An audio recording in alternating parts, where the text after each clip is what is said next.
The Word of God is alive and powerful, sharper than any two-edged sword, piercing even to the dividing asunder of soul and spirit, and of the joints and marrow, and is a critic of thoughts and intents of the heart. All Scripture is God-breathed, and is profitable for doctrine, for reproof, for correction, for instruction in righteousness, that the man of God may be mature, thoroughly equipped unto all good works. Study to show thyself approved unto God, a workman that needeth not to be ashamed, rightly dividing the word of truth. Lamentations 3:21-23. This I recall to my mind, therefore have I hope. It is of the Lord's mercies that we are not consumed, because his compassions fail not. They are new every morning. Great is thy faithfulness. Faith cometh by hearing, and hearing by the word of God. Neither is there salvation on any other under heaven given among men, whereby we must be saved. My son, do not forget my teaching, but let your heart keep my commandments. For length of days and years of life and peace they will add to you. How happy are those who hear the word of God and obey it. For I am not ashamed of the gospel of Christ, for it is the power of God unto salvation to every one that believeth, to the Jew first, and also to the Greek. For therein is the righteousness of God revealed from faith to faith, as it is written, the just shall live by faith. Preach the word. Be ready in season and out of season. Reprove, rebuke, exhort with great patience and instruction. For the time will come when they will not endure sound doctrine, but wanting to have their ears tickled, they will accumulate for themselves teachers in accordance to their own desires, and will turn away their ears from the truth, and will turn aside to myths. Now we have to note this. We live in a day where biblical truth is considered hate speech, even among those who profess Christ. It is loving to tell the truth, no matter how much it may hurt the hearers. In preparation for our study of the Word of God, the next few moments will be devoted to silent prayer, the objective of which is to make sure that we are filled with the Holy Spirit as we approach the Word of God. Silent prayer therefore gives you the privacy of the priesthood and makes the option of rebound possible if necessary. But if you are not yet a believer, the issue you're facing is not naming or confessing your sins. It is faith alone in Christ alone. Acts 16:31 says, believe on the Lord Jesus Christ, and thou shalt be saved. Therefore, let us pray.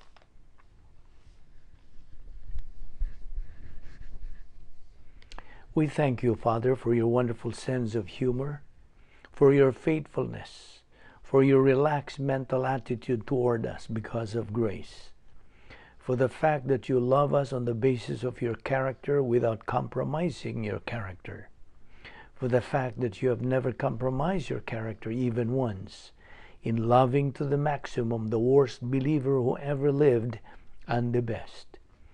We thank you that grace found the way to accomplish all of this. As we continue to study this great grace gift from Jesus Christ, may God the Holy Spirit enlighten us, for we ask it in Christ's name. Amen. While we are here this day in good health, alert, with a clear mind, alive and kicking, this is all because of God's mercy, love, courtesy, and grace. We don't deserve it, we don't earn it, nor work for it. Why? Because it is grace. Now today, we are going to take up more points of doctrine regarding soteriology, the study of salvation. Let us open our Bible to James chapter 2, verse 14. James 2:14. If you are ready, we can start. In 1 Peter chapter 2, verses 1 and 2, and 2 Peter 3:18, God's Word mandates every believer to grow in grace and in the knowledge of our Lord and Savior Jesus Christ. We already know the three levels of spiritual growth, namely, baby believer, adolescent believer, and the third, mature believer. Now in James chapter 2, verse 14 through 26, this is dealing not with salvation faith, but with the soteriological faith or soteriological faith, but with phase 2 faith. Okay? Now remember the three phases of the plan of God. Phase 1 is salvation. Acts 16:31, believe on the Lord Jesus Christ and thou shalt be saved. Phase 2, believer in time. 2 Peter 3:18, but grow in grace and in the knowledge of our Lord and Savior Jesus Christ. And phase 3, believer in eternity. Revelation 21, verse 4. Now phase 1 faith is activated faith in the soul. It is activated by positive volition. All members of the human race have faith as part of the essence of the soul. They do a lot of things by faith every single day. Most people sit down and eat, and believers with some knowledge of the Word of God usually pray and ask God's blessing on the food they eat. Everybody has faith as part of the essence of the soul. But in salvation, faith is directed toward the Lord Jesus Christ.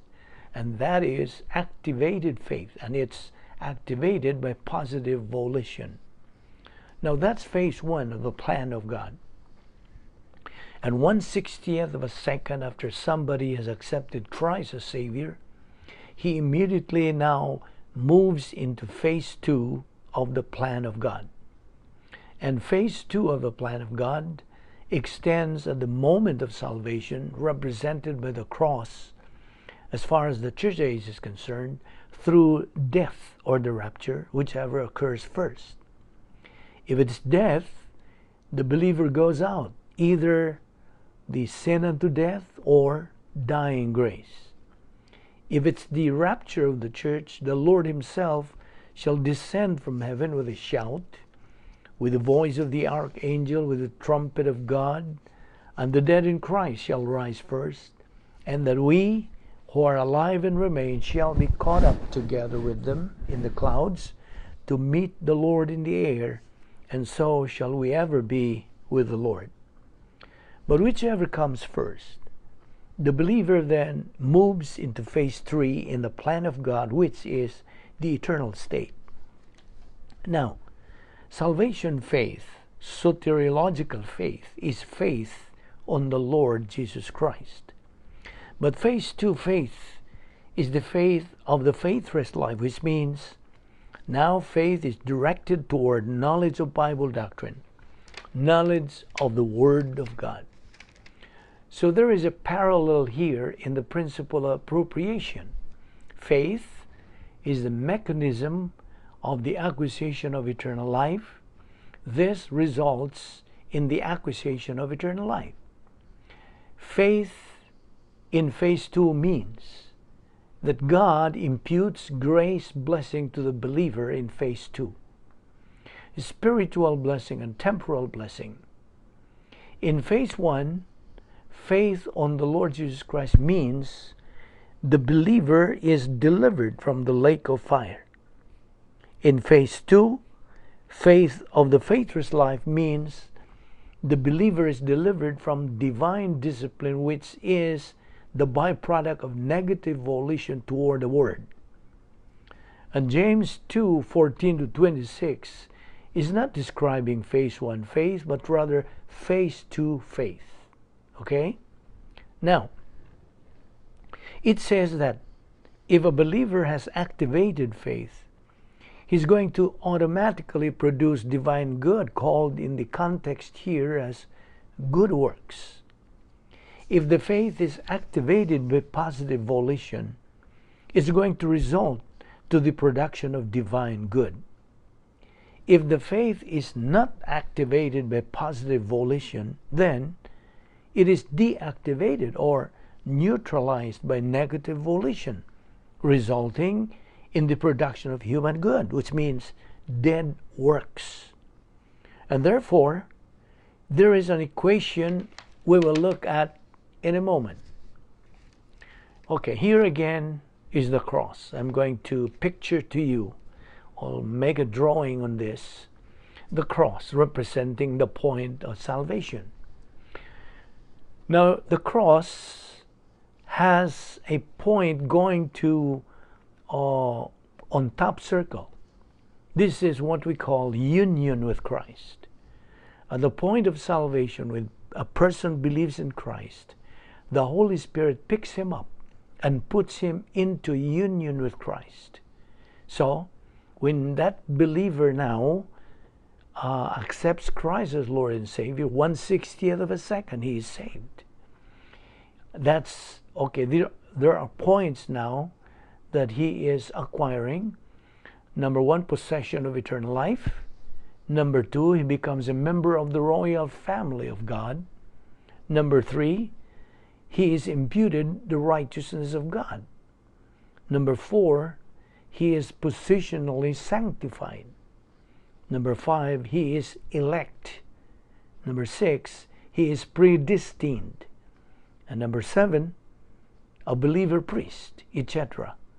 So, with that relationship, he can't lose that.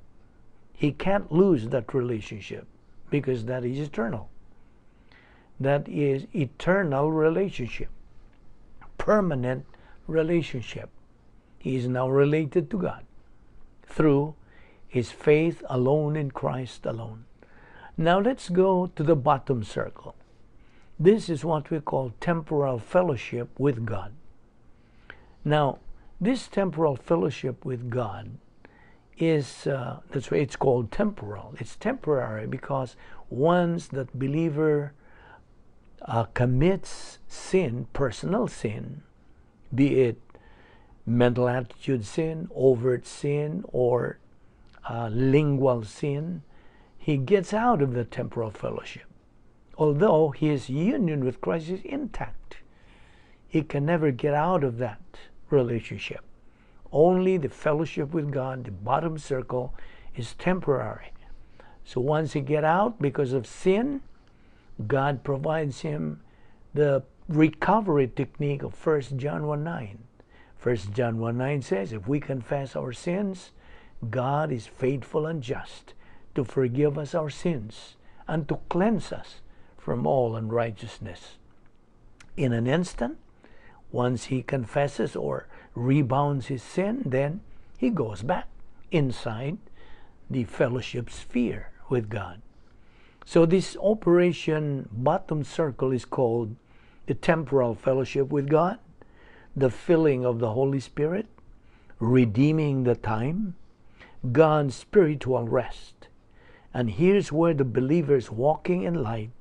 He is walking in truth. He is walking by faith. And here, because the believer is walking in fellowship, it means, listen, there is no evil in his life. There are no mental attitude sins. There is no motivational sin. There is no lingual sin. There is no overt sin. There is no sin in his life, which means he has a relaxed and powerful mental attitude because he has doctrinal orientation, doctrinal objectivity, doctrinal confidence, and doctrinal courage. And get this, the greater the knowledge of doctrine the believer possesses, the greater the doctrinal confidence and the greater the spiritual self-esteem. In doctrinal orientation, he's going to have in life. And the greater the category 1 suffering he is going to have, the greater the integrity or intensity of it. That is suffering according to the will of God. Compassion suffering for the salvation of unbelievers, for the spiritual growth of believers. A believer who loves the Word of God, the happiness and the love is so fulfilling and so wonderful that he wants all other believers to have the same thing. So now, he has compassion suffering for other believers. Now, to get plugged into the Word, because he wants them to have the same spiritual blessing that he has, and he wants them to have the same divine viewpoint, historical impact, and ministry that every believer function with doctrine he has in phase 2. He wants them protected from evil in life. He wants their problems solved and problems prevented. That's compassion suffering. And God tests this believer. Sometimes he tests him through prosperity. Sometimes he tests him through adversity. Sometimes he tests him through both. And then there is testing or suffering that comes from the evil of others, the evil of unbelievers, the evil of reversionistic believers, the evil of Satan and the demons.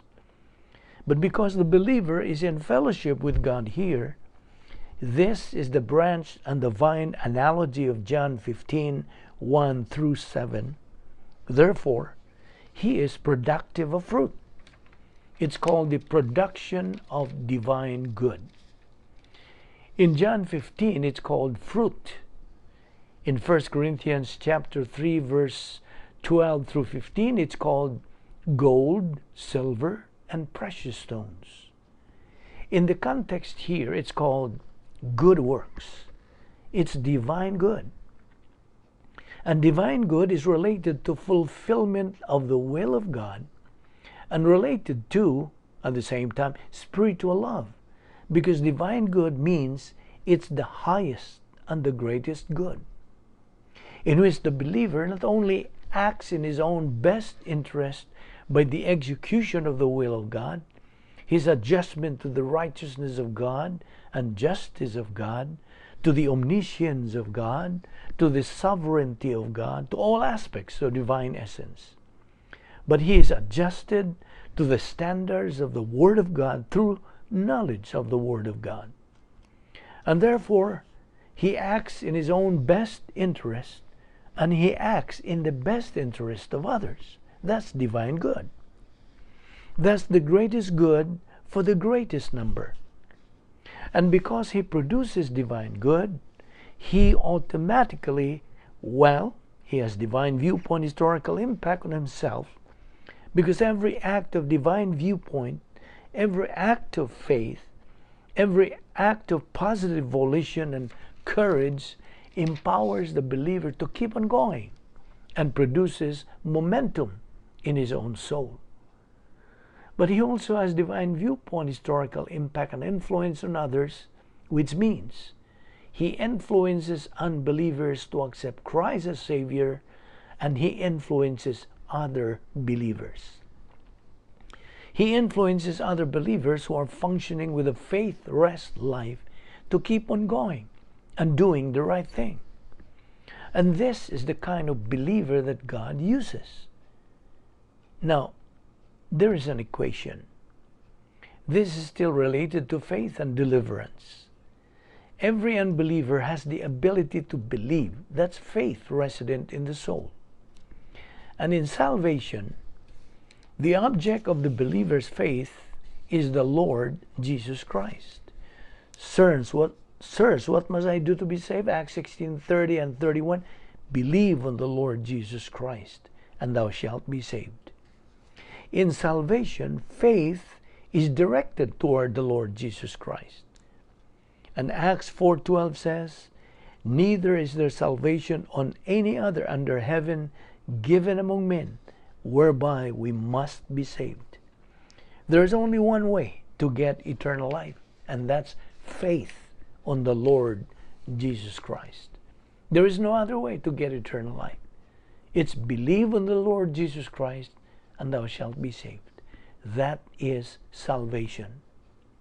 Now in phase 2, we have the believer in Jesus Christ who still has faith resident in his soul. In other words, he still has the ability to believe. But now, the object of his faith is changed from one portion of Scripture. And the one portion of Scripture in salvation is every portion of Scripture related to the gospel message.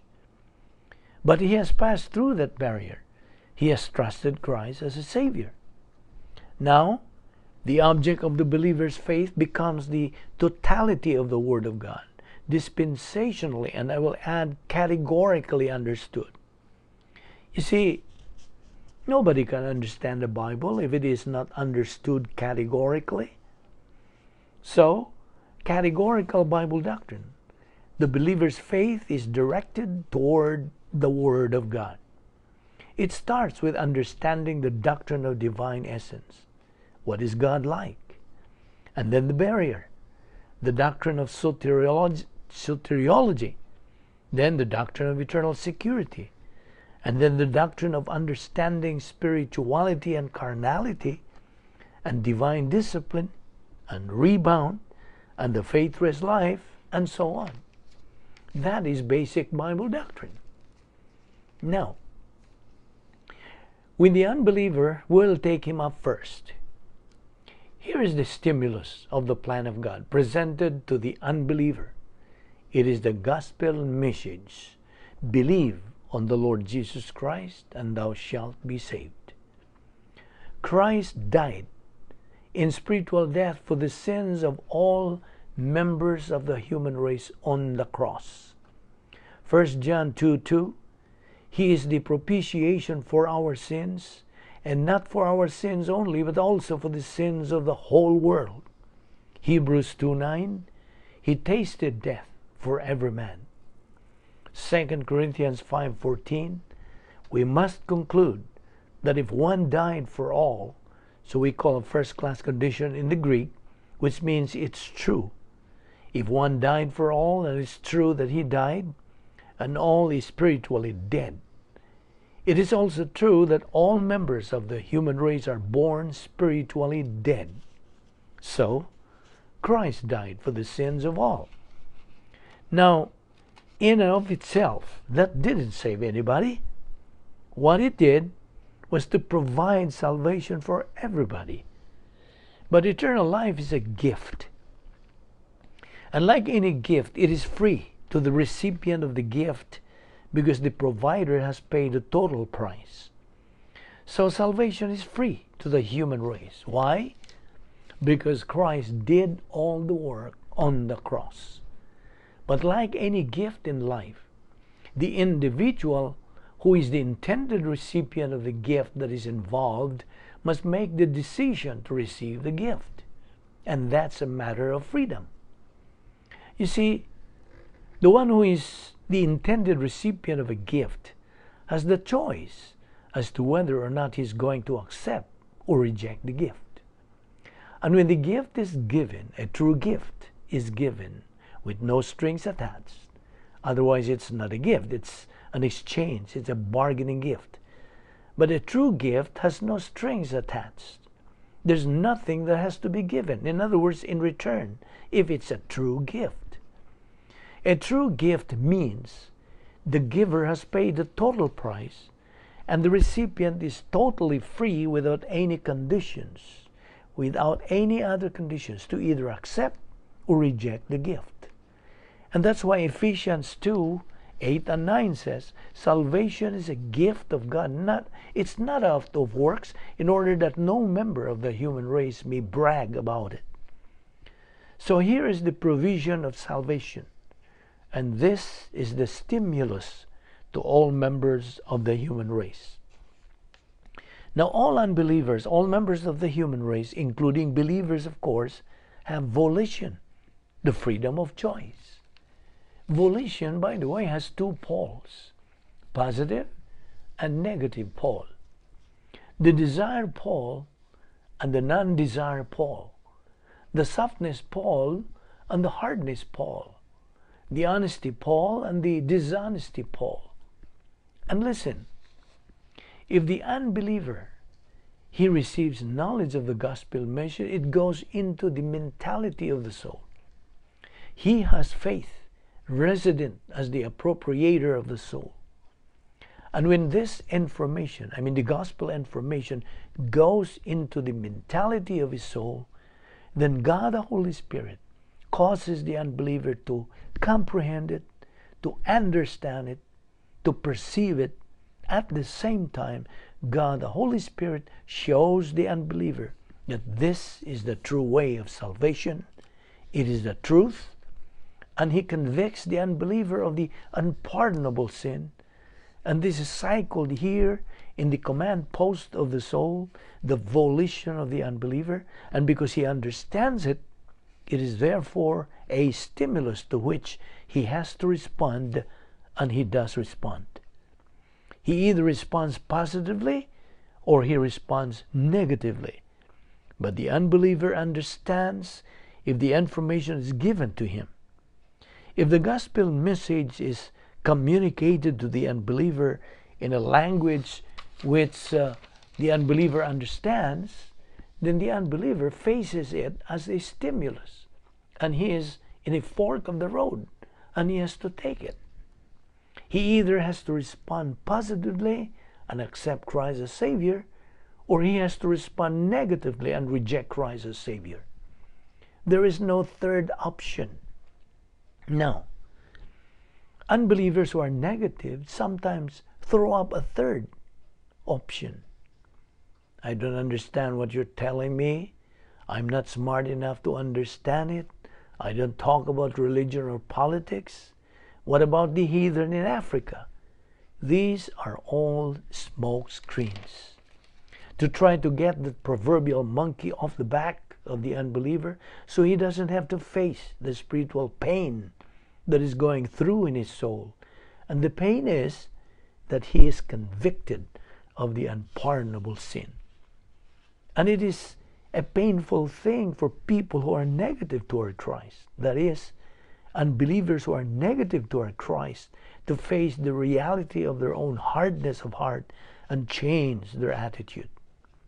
But when they are informed that their negative volition, their rejection of Christ as Savior, is going to send them to the lake of fire, it is that threat, that warning of punishment, that maximizes the pain as designed to bring about an avoidance procedure called using the fire escape.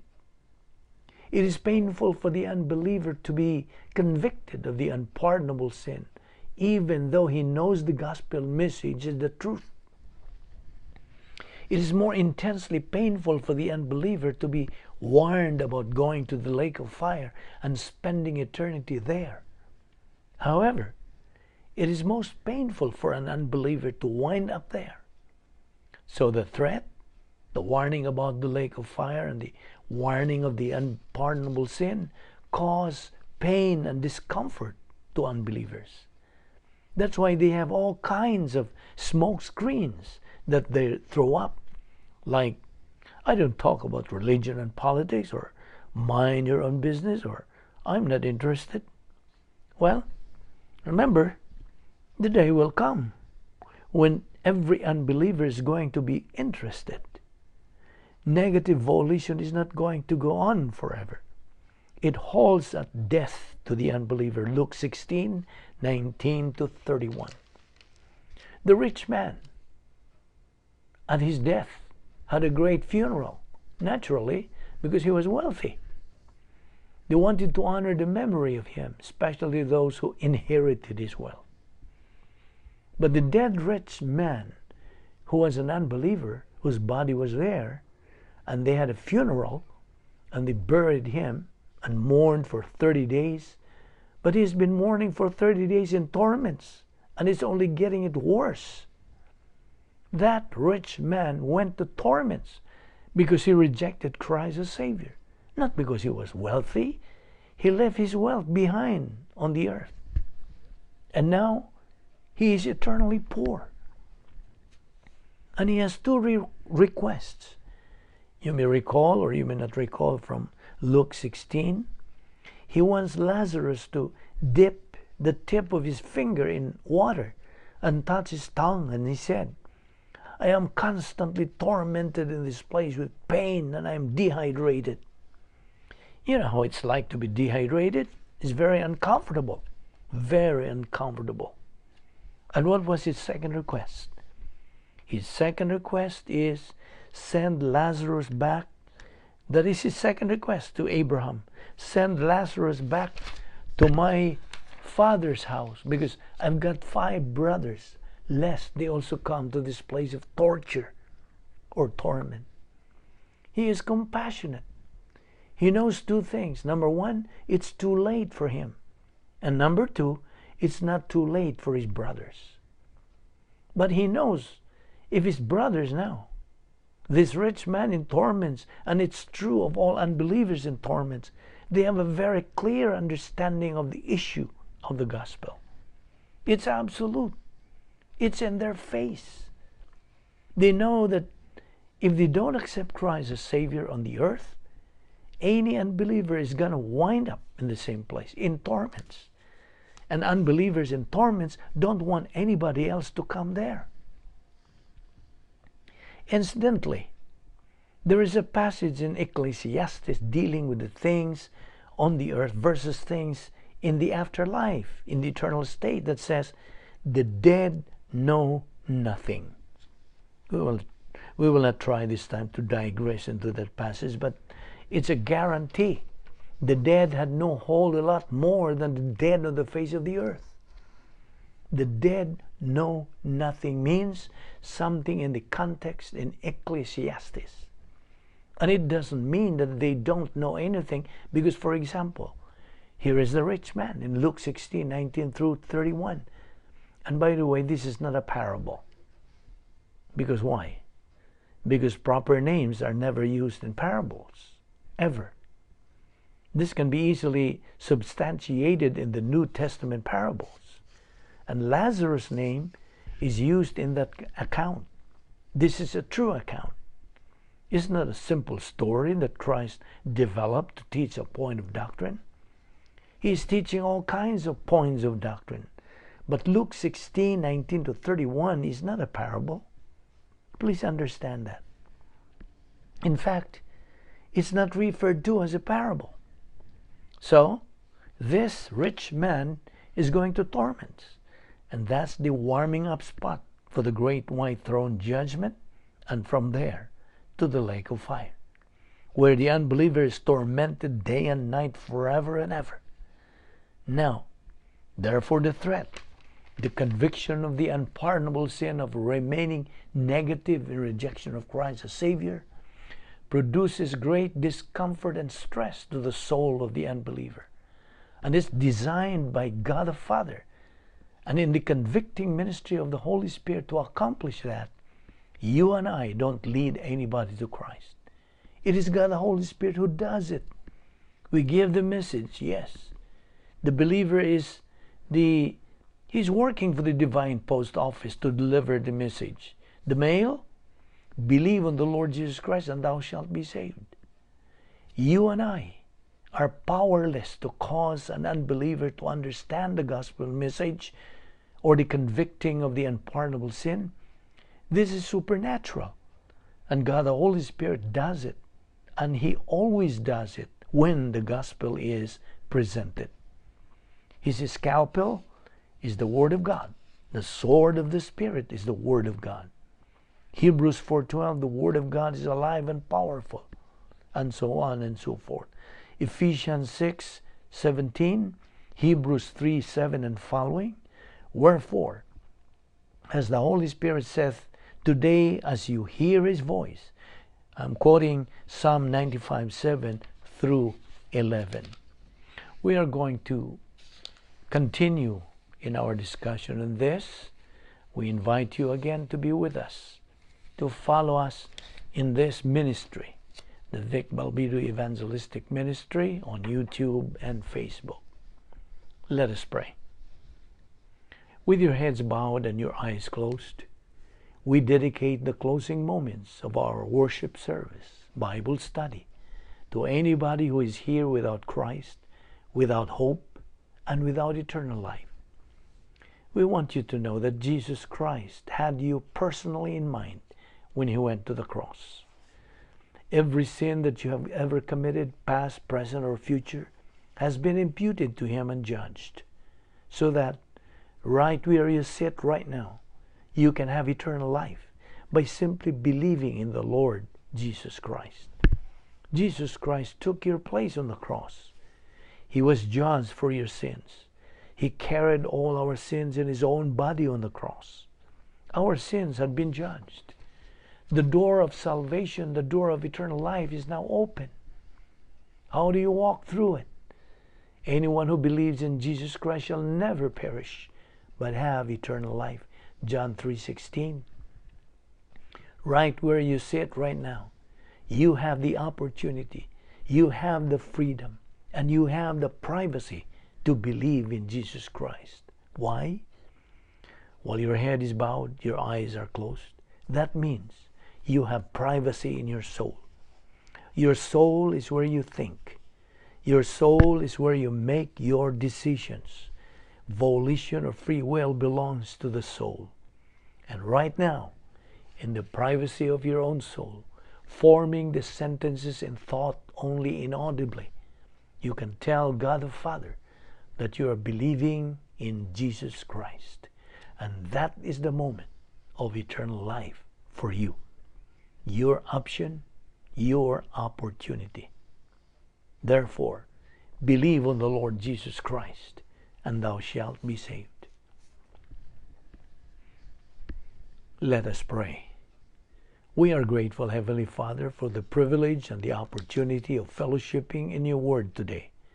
Challenge us by these things, for we ask it in the name of our Lord and Savior, Jesus Christ. Amen.